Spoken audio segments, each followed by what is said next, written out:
Very good morning to all, very good afternoon, very good evening, and very good night. In this lecture, we will discuss the propagation of sound. त्यालाच आपण म्हणू शकतो transmission of sound. Transmission of sound हा word ऐकल्यानंतर तुम्हाला 50% idea येऊन गेली असेल की आपल्याला या टॉपिकमध्ये काय लर्न करायचं आहे ते. तर पहा, what is propagation of sound.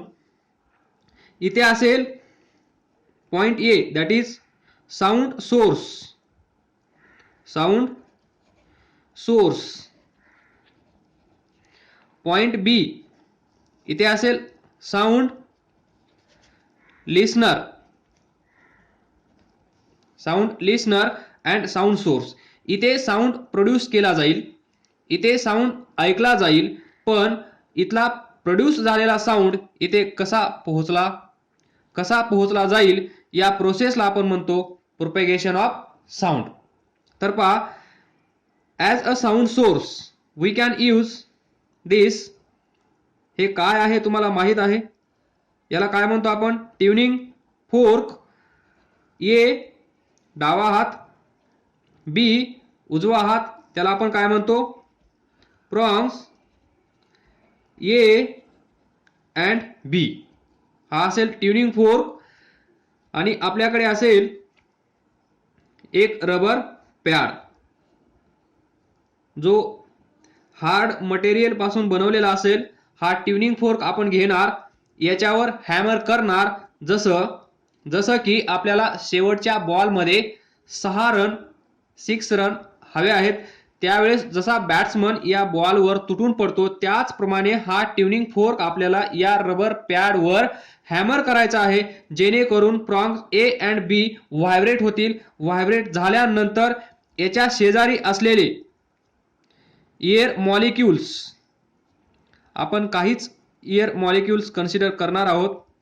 ॲटमॉस्फिअरमध्ये infinite number of air molecules आहेत, तर तेवढे कन्सिडर करणं आपल्याच्यानं होणार नाही. तर इथे असेल पॉइंट बी, जिथे असेल साऊंड लिसनर. तर पहा काय होईल, एक मॉलिक्यूल आपण जवळ कन्सिडर करू. ज्यावेळेस हा प्रॉन्ग, हा उजवा हात व्हायब्रेट होईल, त्याच वेळेस याच्या कानाखाली दिली जाईल, म्हणजेच याला. आणि जसं याला कानाखाली दिल्यानंतर हा दूर पळून जातो, त्याचप्रमाणे हा मॉलिक्यूल इथे जातो, त्यानंतर परत इथे येतो, परत या साईडला जातो. ही पोझिशन, याला आपण काय म्हणतो फिक्स पोझिशन. मीन पोझिशन म्हणजे हा मॉलिक्यूल, हा एअर मॉलिक्यूल, हा air particle about this fix position, mean position, हा काय करत असतो, व्हायब्रेट करत असतो. म्हणजेच त्याला आपण फनी लँग्वेजमध्ये काय म्हणतो, हा पार्टिकल, हा एअर मॉलिक्यूल या पॉइंटच्या अवतीभोवती डान्स करत असतो. त्याचप्रमाणे ज्यावेळेस हा इकडे जाईल त्यावेळेस याला पुश केलं जाईल. हा पण इकडे हा पण डान्स करायला लागेल, हा पण असा डान्स करायला लागेल, हा पण असा डान्स करायला लागेल, आणि हा पण असा डान्स करायला लागेल. आणि ही प्रोसेस अशीच चालू राहील जोपर्यंत साऊंड इथे पोहोचला जाणार नाही तोपर्यंत. याला आपण म्हणतो प्रोपेगेशन ऑफ साऊंड. एका लोकेशन पासून दुसऱ्या लोकेशनला साऊंड कॅरी करणारी प्रोसेस इथे जे घडत आहे त्याला आपण म्हणतो प्रोपेगेशन ऑफ साऊंड किंवा ट्रान्समिशन ऑफ साऊंड. इथला साऊंड प्रोड्यूस झालेला इथे घेऊन जाणं, ही प्रोसेस म्हणजेच ट्रान्समिशन ऑफ साऊंड. आणि ते प्रोपेगेशन किंवा ट्रान्समिशन ऑफ साऊंड कसं घडतं हे तुम्हाला माहित आहे. हे रिजन काय असेल, या रिजन मध्ये काय होत असेल, व्हायब्रेशन ऑफ एअर मॉलिक्युल्स. आपल्या लँग्वेजमध्ये हे सर्व molecules point A and point B च्या मध्ये डान्स करत असतील. जेव्हा हे मॉलिक्युल्स डान्स करतील तेव्हाच इथे प्रोड्यूस झालेला साऊंड इथे पोहोचला जाईल. जर हे डान्स करत नसतील, म्हणजेच व्हायब्रेट होत नसतील, तर हा साऊंड इथे कॅरी होणार नाही. म्हणजेच साऊंड एनर्जी, साऊंड म्हणजे साऊंड एनर्जी. आणि या प्रोसेसमध्ये तुम्हाला माहित आहे हा जो एअर मॉलिक्यूल आहे हा याची जागा सोडणार नाही, हा एअर मॉलिक्यूल याची जागा सोडणार नाही, हा एअर मॉलिक्यूल याची जागा सोडणार नाही, फक्त हे व्हायब्रेट होतील तेवढीच ते जागा त्यांची सोडतील. म्हणजे जागा सोडणार नाहीत याचा अर्थ काय, हा मॉलिक्यूल इथून भेटलेला साऊंड म्हणजे साऊंड एनर्जी घेऊन तो डायरेक्ट बी पॉइंटला जाणार नाही, किंवा हा इथून इथे डायरेक्ट जाणार नाही. हा याला मेसेज देईल, हा याला देईल, हा याला देईल, हा याला देईल, अशा प्रकारे साऊंड एनर्जी ट्रान्सफर केली जाईल. त्यालाच आपण म्हणूया propagation of sound. One point to remember, इथे ऍक्च्युअल मुवमेंट ऑफ पार्टिकल होत नाहीये. No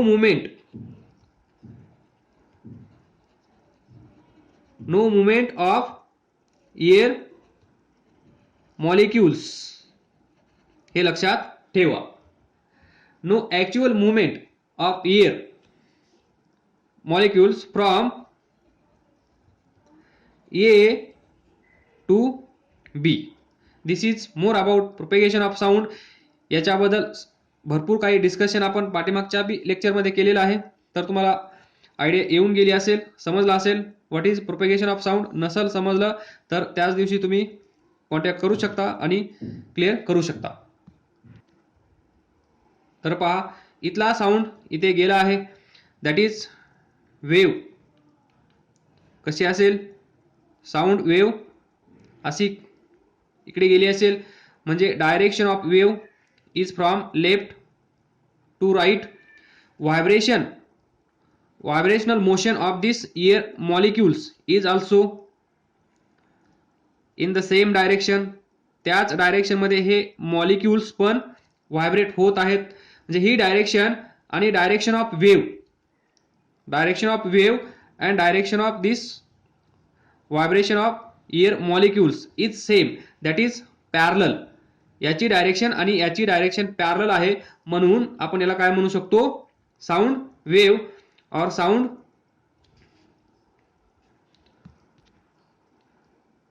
wave is longitudinal wave.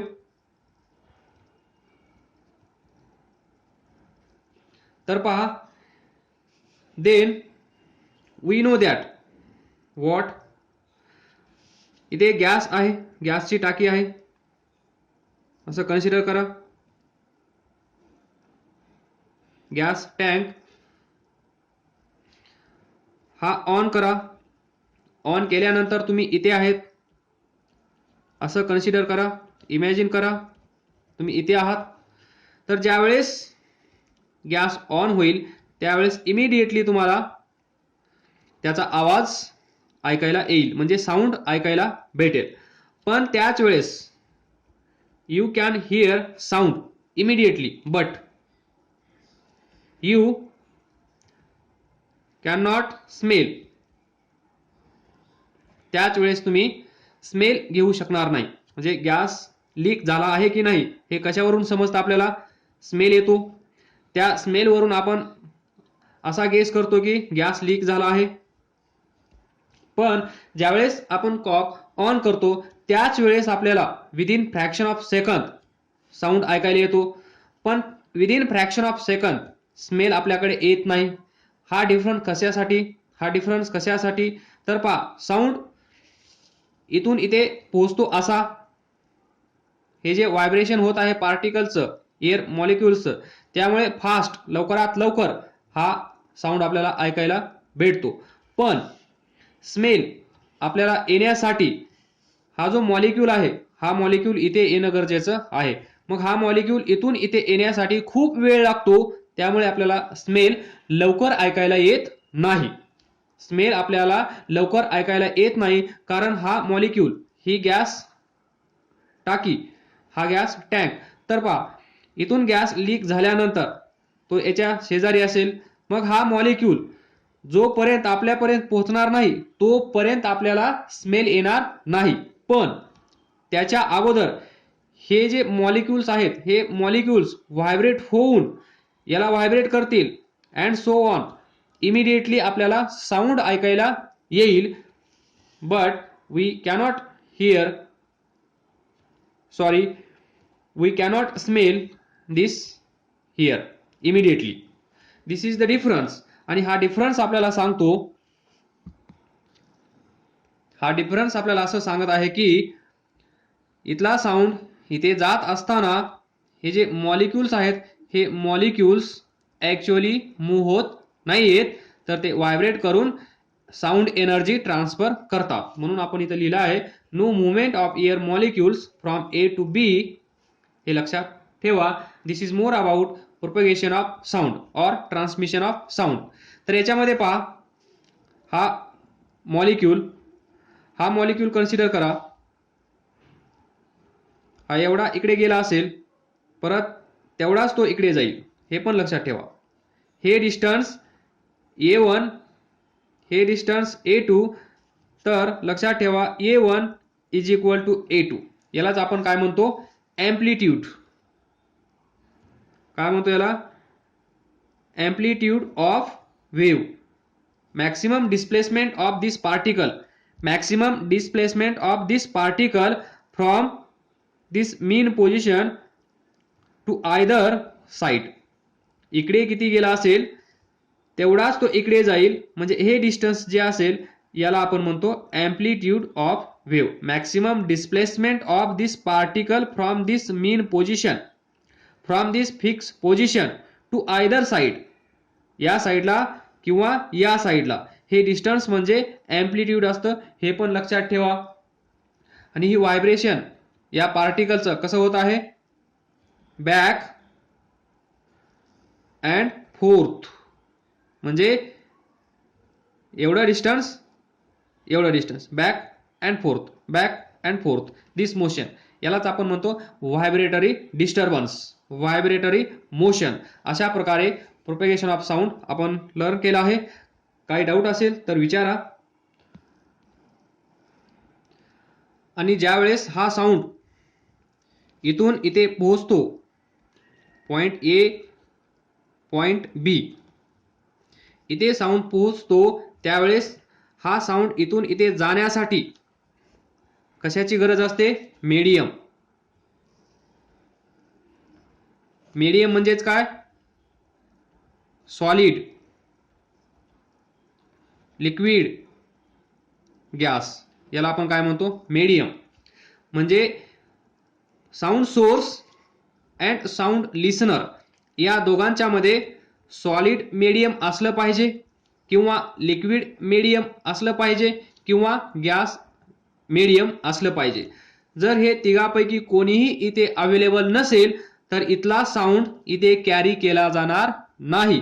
याचा अर्थ काय, to carry this sound energy, to carry this sound energy we need a medium. Without medium we cannot transfer or we cannot hear the sound from this. तर थोडक्यात सांगायचं झालं तर sound या position पासून या पोझिशनला, या लोकेशन वरून या लोकेशनला साऊंड जर ऐकायचा असेल तर आपल्याला गरज आहे ती मीडियमची. आणि मीडियम आपल्याकडे किती अवेलेबल आहेत, एक तर सॉलिड असेल, किंवा लिक्विड असेल, किंवा गॅस असेल. सॉलिड तुम्हाला समजतं, लिक्विड तुम्हाला समजतं. सॉलिड म्हणजे स्टील फॉर एक्झाम्पल, लिक्विड म्हणजे वॉटर, गॅस म्हणल्यानंतर तुम्हाला माहित आहे आपलं ॲटमॉस्फिअर. याच्यामध्ये O2 आहे, N2 आहे, भरपूर सारे CO2 आहे, भरपूर सारे गॅसेस आपल्या ॲटमॉस्फिअरमध्ये अवेलेबल आहेत. त्यालाच आपण म्हणतो गॅस मीडियम. जे मी बोलत आहे, जर माझ्या समोर कोण उभा असेल तर त्याला मी काय बोलत आहे ते समजत आहे, म्हणजेच मी बोललेला, मी प्रोड्यूस केलेला साऊंड त्याला ऐकायला जात आहे. That is this medium, atmosphere. त्यालाच आपण म्हणतो गॅसेस. कारण ॲटमॉस्फिअरमध्ये भरपूर सारे गॅसेस अवेलेबल आहेत, म्हणून आपण आपलं जे ॲटमॉस्फिअर आहे त्याला गॅस मीडियम म्हणू शकतो. सॉलिड मीडियम तुम्हाला माहित आहे स्टील मधून, लिक्विड मीडियम तुम्हाला माहित आहे वॉटर मधून, गॅस मीडियम तुम्हाला माहित आहे ॲटमॉस्फिअर. जे डेली लाईफ मध्ये आपण पाहतो ते हे आपण कधी पाहतो कधी पाहत नाही हे पण आपल्याला माहित नाही. हे डेली दैनंदिन जीवनामध्ये जे आपण डिस्कशन करत आहोत ते या मीडियम मधून करत आहोत. तर पहा, इन शॉर्ट मला सांगायचं हे आहे की साऊंड जो प्रोड्यूस झाला आहे, साऊंड एनर्जी ट्रान्सफर करण्यासाठी आपल्याला गरज आहे ती मीडियमची. आणि असा मीडियम किंवा substance through which sound travels is called as medium. आणि यालाच आपण काय म्हणतो? Medium solid, medium liquid, medium gas. ज्या मीडियम मधून, ज्या सबस्टन्स मधून साऊंड कॅरी केला जातो, साऊंड ट्रान्सफर होतो, साऊंड एनर्जी ट्रान्सफर होते, त्या मीडियमला, त्या सबस्टन्सला आपण म्हणतो मीडियम. मग ते स्टील असो, वॉटर असो किंवा O2 असो किंवा N2 असो. अशा प्रकारे we need medium.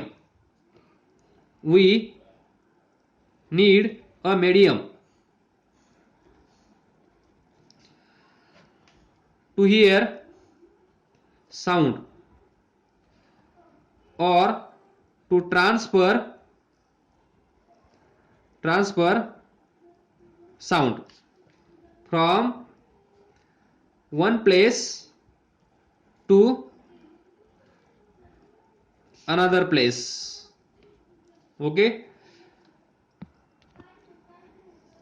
next, sound wave. Sound wave ला आपण मेकॅनिकल वेव्स म्हणू शकतो.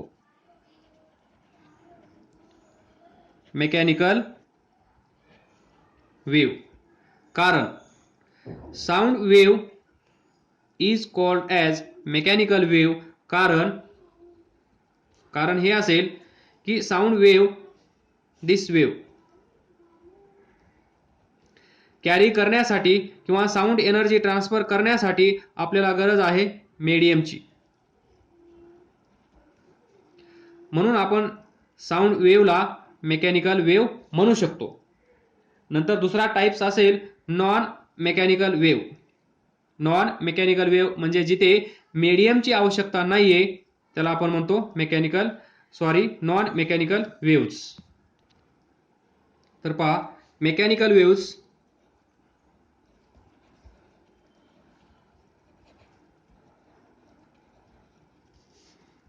नॉन मेकॅनिकल वेव्हज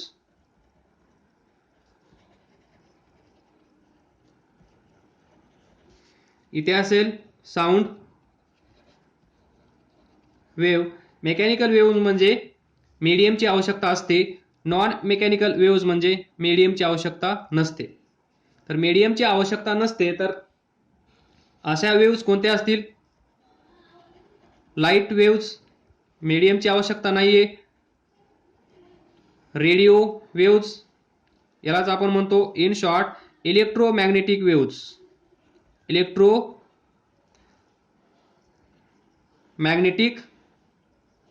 वेव्हज या ज्या आहेत त्या आहेत नॉन मेकॅनिकल वेव्हज. म्हणजे यांना इथून इथे जाण्यासाठी मीडियमची आवश्यकता पडत नाही. रेडिओ वेव्हज इथून इथे जाण्यासाठी मीडियमची आवश्यकता पडत नाही. यांनाच आपण कंबाईनली म्हणतो इलेक्ट्रोमॅग्नेटिक वेव्हज. आणि आपल्या ज्या आहेत साऊंड वेव्हज यांना इथून इथे जाण्यासाठी मीडियमची आवश्यकता असते, म्हणून आपण त्याला म्हणतो मेकॅनिकल वेव्हज. तर पहा, sound waves cannot travel through the vacuum. Next, sound waves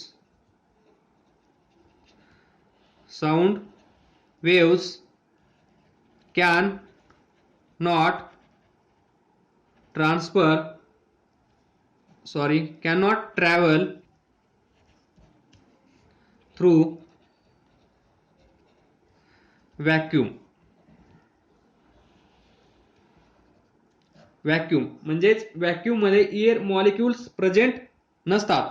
vacuum म्हणजे समजतं ना, नो ॲटमॉस्फिअर. तर तिथे air particles, air molecules available नसतील. कुठे? व्हॅक्यूम मध्ये.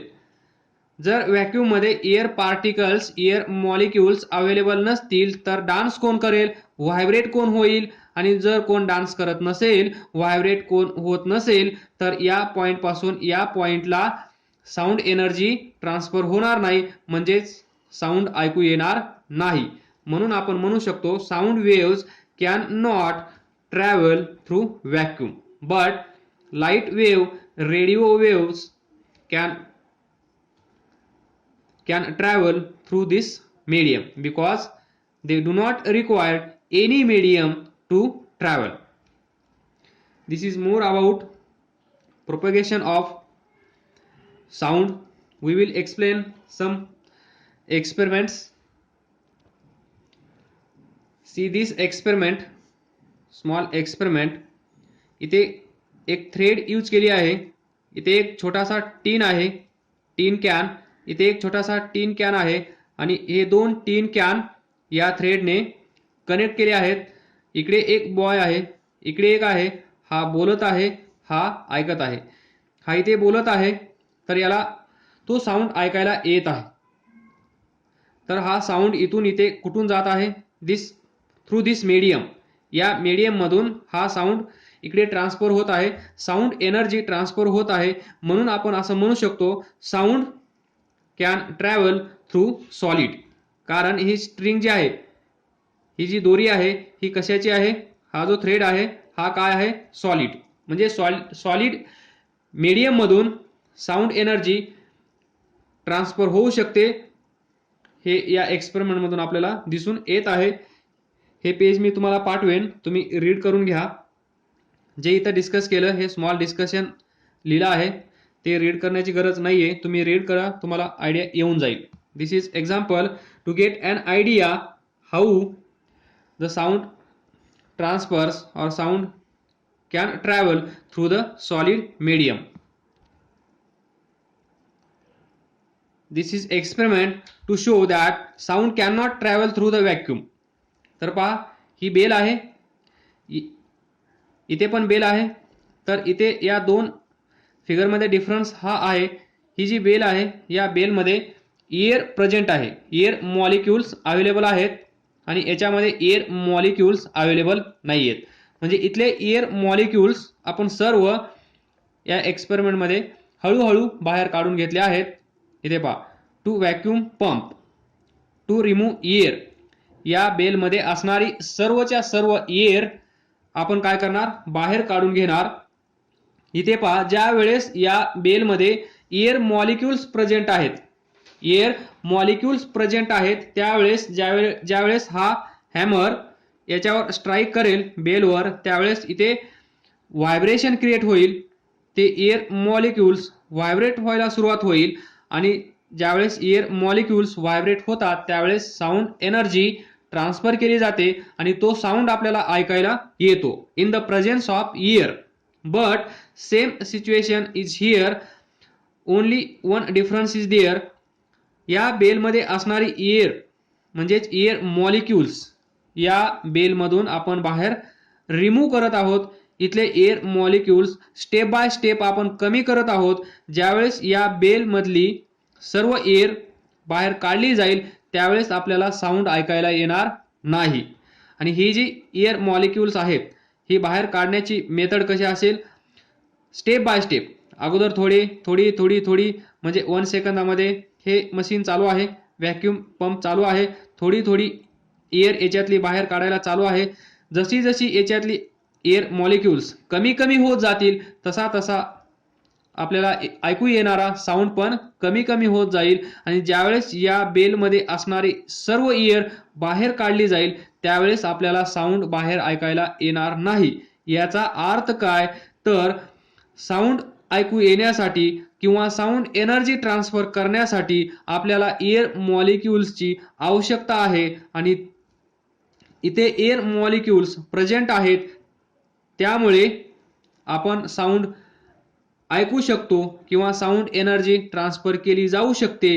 पण इथे एअर मॉलिक्युल्स अवेलेबल नसल्यामुळे तो साऊंड आपल्याला ऐकू येणार नाही, म्हणजेच साऊंड एनर्जी ट्रान्सफर होणार नाही. याच्यातून आपल्याला हे पण दिसून येतं की साऊंड ट्रान्सफर होण्यासाठी, साऊंड एनर्जी ट्रान्सफर करण्यासाठी आपल्याला मीडियमची आवश्यकता असते. इथे कुठलंही मीडियम अवेलेबल नसल्यामुळे साऊंड इकडे कॅरी होणार नाही, साऊंड इथे ऐकू येणार नाही, म्हणजे साऊंड एनर्जी ट्रान्सफर करण्यासाठी इथे कोणीही अवेलेबल नाहीये. ना सॉलिड मीडियम आहे, ना लिक्विड मीडियम आहे, ना गॅस मीडियम आहे. इथे कुठलेही मीडियम अवेलेबल नाही, म्हणून आपल्याला साऊंड ऐकायला येणार नाही. सो इथे एअर मॉलिक्युल्स अवेलेबल आहेत, म्हणजेच गॅस मीडियम आहे, तर इथला साऊंड आपल्याला ऐकायला येईल. This is to show that sound can not travel through the vacuum. म्हणजे इथे साऊंड ट्रॅव्हल होत नाही, याचा अर्थ काय? Sound cannot travel through the vacuum. This is small experiment that we have discuss here.